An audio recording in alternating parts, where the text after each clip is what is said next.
L'homme règne en maître au sommet de la chaîne alimentaire depuis des milliers d'années, jusqu'au jour où d'étranges créatures arrivent sur Terre. Dépourvues de corps, elles s'attaquent aux hommes pour dévorer leur cerveau et avoir un lieu où vivre. L'une d'entre elles s'attaque à Shinichi Izumi, mais n'atteindra pas son cerveau et se développera alors dans sa main droite. Au fur et à mesure que la nature inhabituelle de leur relation devient évidente, Migi et Shinichi se rendent compte qu'ils doivent contribuer leur intellect et travailler ensemble pour survivre, en éloignant les parasites prédateurs. C'est à travers ce lien dans lequel Shinichi enrôle Migi dans sa conquête personnelle pour sauver l'humanité de la menace imminente des parasites qui sont maintenant au sommet de la chaîne alimentaire. Au cours de cette relation, beaucoup de choses sont abordées, comme la nature de l'humanité ou le concept global de moralité, qui font de Parasite une œuvre psychologique à laquelle on ne peut pas simplement l'ignorer. Ainsi, veuillez plonger avec moi dans le monde complexe et brisé de Parasite.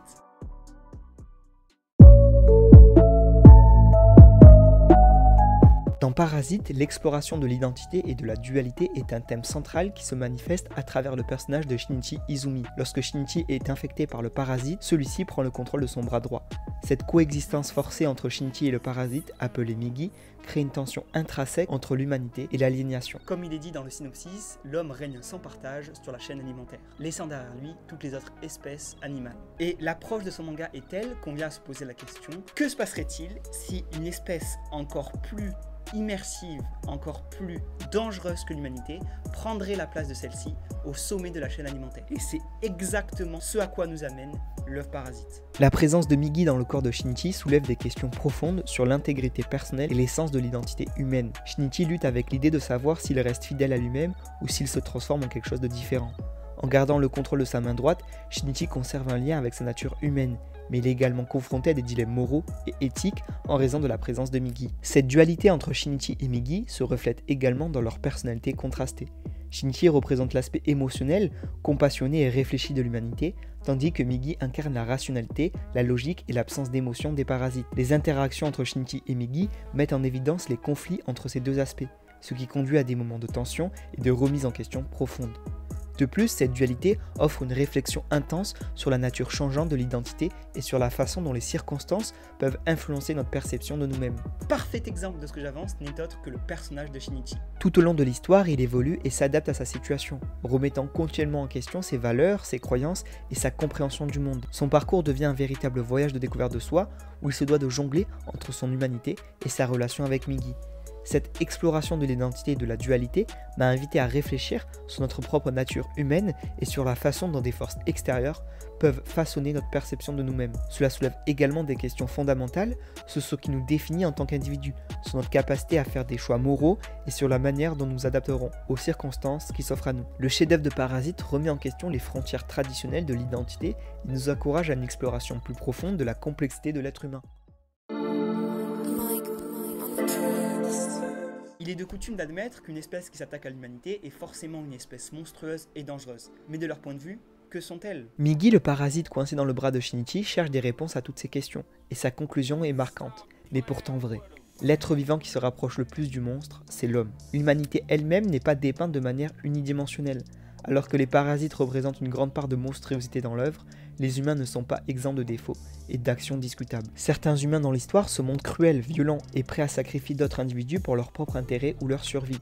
Ils sont motivés par la peur, la méfiance et l'instinct de protection de leur espèce, mais leurs actions peuvent néanmoins être considérées comme moralement douteuses. Cependant, l'œuvre présente également des humains qui font preuve d'empathie, de compassion et de valeurs morales élevées.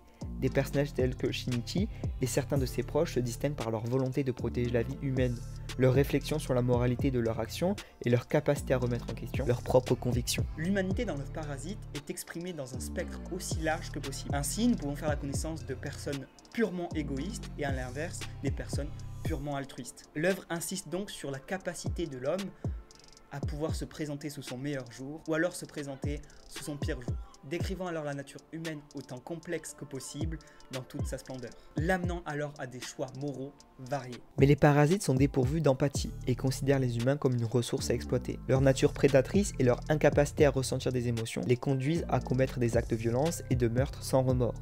Ils se nourrissent des corps des humains et utilisent leur enveloppe charnelle pour poursuivre leur propre intérêt. Cette absence de considération pour la nature humaine dresse les parasites comme l'espèce coloniale, l'espèce monstrueuse, l'espèce dangereuse, et les place alors dans l'œuvre de Parasite, permettant cette captation de la monstruosité par le biais de cette existence. Leurs actions démontrent une nature fondamentalement inhumaine et les placent en opposition directe avec les valeurs morales et éthiques généralement associées à l'humanité.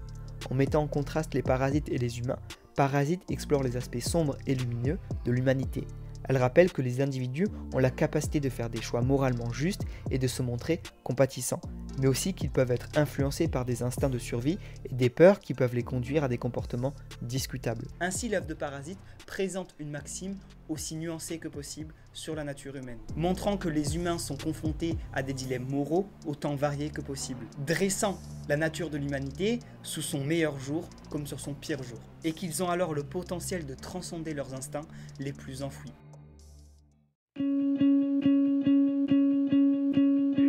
En fin de compte, l'œuvre Parasite propose une maxime, donc une réflexion sur l'humanité, aussi variée que possible. Elle présente une image de la nature humaine sous son meilleur jour comme sur son pire jour. À mon humble avis, la maxime de Parasite est la suivante. Il est clair que la nature humaine est une chance inouïe. Il est clair aussi et évident que toute espèce qui se respecte dans la chaîne alimentaire tue pour vivre. C'est comme ça, c'est ancré dans la chaîne alimentaire. C'est la sélection naturelle, c'est ancré dans notre univers. C'est quelque chose qui se veut universel et qui régit notre système alimentaire. Cependant, l'œuvre Parasite vient nous interroger sur cette réflexion-là. Nous sommes capables de changer parce que justement, nous possédons la meilleure place pour changer nos actions. Nous sommes en haut, nous sommes au sommet, et quand on est au sommet, on a le pouvoir. Et quand on a le pouvoir, on a la chance de pouvoir changer ce qui nous dérange. La véritable humanité se relève dans les choix moraux et la capacité à surmonter les instincts les plus sombres. En fin de compte, la morale de l'œuvre insiste sur la valeur de la coexistence entre les espèces pour créer un monde où différentes formes de vie peuvent ainsi trouver leur place et évoluer ensemble. C'était tout pour moi, je finirai sur un seul mot sur ces 12 paroles, épicé.